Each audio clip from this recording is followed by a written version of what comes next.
Hi అండి, ఎలా ఉన్నారు అందరూ? ఈరోజు మనం ఆకుకూరలతో బిర్యానీ ఎలా తయారు చేసుకోవాలో తెలుసుకుందాం. రండి మరి చేసేద్దాం. దీనికి కావాల్సిన ఆకుకూరలు తోటకూర, చుక్కకూర, మెంతికూర, గోంగూర, కొత్తిమీర, పుదీనా. ఈ ఆకుకూరలన్నీ శుభ్రంగా కడిగి ఉంచుకోవాలండి. కళాయి పెట్టి 2 టేబుల్ స్పూన్ల వరకు ఆయిల్ వేసుకుని 1 స్పూన్ నెయ్యి వేసుకొని కాగాక ఇందులో బిర్యానీ మసాలా వేసుకుని వేయించుకోవాలి. ఈ మసాలా అంతా వేగిన తర్వాత కొంచెం కట్ చేసి పెట్టుకున్న ఆనియన్ వేసి దోరగా వేయించుకోవాలి. 4 పచ్చిమిర్చి కూడా వేసి వేయించుకోవాలి. ఈ ఆనియన్ గోల్డెన్ బ్రౌన్ కలర్ వచ్చే వరకు వేగిన తర్వాత ఇందులో 1 టీ స్పూన్ అల్లం వెల్లుల్లి పేస్ట్ వేసి వేయించుకోవాలి.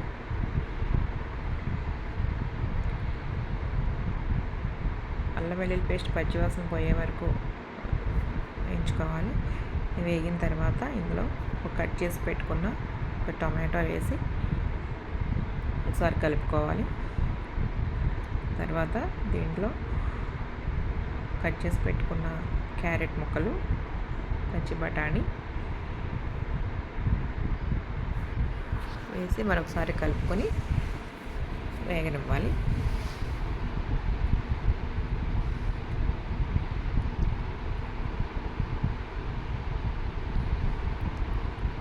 వేగిన తర్వాత మనం శుభ్రం చేసి పెట్టుకున్న ఆకుకూరలన్నీ ఒక్కొక్కటిగా వేసి మరొకసారి కలుపుకోవాలి. ఈ ఆకుకూర బిర్యానీ చాలా బాగుంటుందండి, టేస్ట్లో కూడా. ఒకసారి మీరు ట్రై చేయండి, మీకే తెలుస్తుంది. పిల్లలు కూడా చాలా ఇష్టంగా కూడా తింటారు, మీకు కూడా చాలా నచ్చుతుంది. ఈ ఆకుకూరలన్నీ ఒకసారి కలుపుకున్న తర్వాత ఒకసారి మూత పెట్టి ఒక 2 నిమిషాలు వీటిని ఫ్రై చేసుకుందాం. మూత తీసి మరొకసారి కలుపుకోవాలి. చూడండి, ఆకుకూరలన్నీ చక్కగా ఫ్రై అయిపోయినాయి కదా. ఇప్పుడు ఇందులోకి కొంచెం పసుపు, కొంచెం కారం, ఆల్రెడీ పచ్చిమిర్చి వేసాం కాబట్టి కారం కూడా 1 టీ స్పూన్ సరిపోతుంది. Dhania powder and garam masala powders add చేసిన తర్వాత మరొకసారి కలుపుకోవాలి. ఈ మసాలాని బాగా కలిపిన తర్వాత ఇందులోకి 1.5 కప్ వాటర్ పోసుకోవాలండి.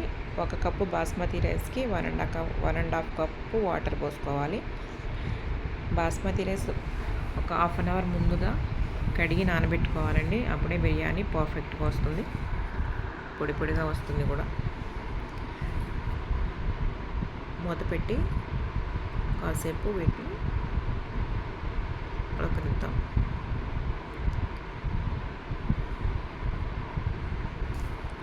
ఒక 2 మినిట్స్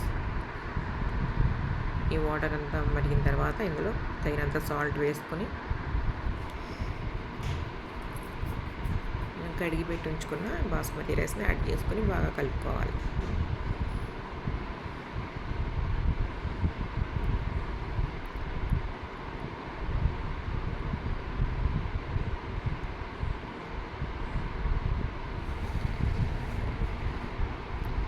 కలిపిన తర్వాత మూత పెట్టి దీన్ని ఒక 5 మినిట్స్ ఉడకనివ్వాలండి. ఇప్పుడు మూత తీసి చూద్దాం. చూడండి, ఆల్మోస్ట్ మనకి చాలా వరకు బిర్యానీ కుక్ అయిపోయింది. ఇది ఆకుకూరలతో దమ్ బిర్యానీ కదా, మనం దీనికి దమ్ పెట్టుకుందాం. దీనికి దమ్ పెట్టుకోవడానికి నేను ఒకటి చెప్తానండి మీకు.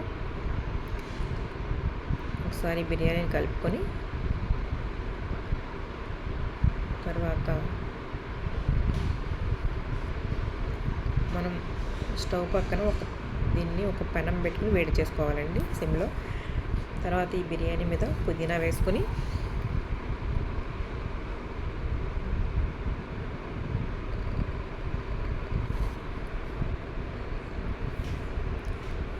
ఈ దమ్ అనేది బయటికి పోకుండా ఉండడానికి మనము టిష్యూ పేపర్ వేసుకొని దాని మీద కొంచెం నీళ్లు స్ప్రింకిల్ చేస్తే పేపరు పైకి కదలకుండా ఉంటుంది. అలా పెట్టేసిన తర్వాత దీన్ని ఆ ప్యాన్ మీద పెట్టి ఒక 10 మినిట్స్ కుక్ అవనిస్తే మన బిర్యానీ రెడీ అయిపోతుంది.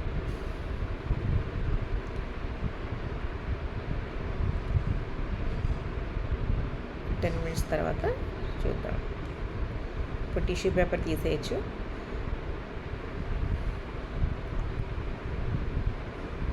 చూడండి, టిష్యూ పేపర్ తీసేస్తున్నా. బిర్యానీ ఎంత పర్ఫెక్ట్గా కుక్ అయిందో కదా. ఒక్కసారి దీన్ని కలుపుకున్న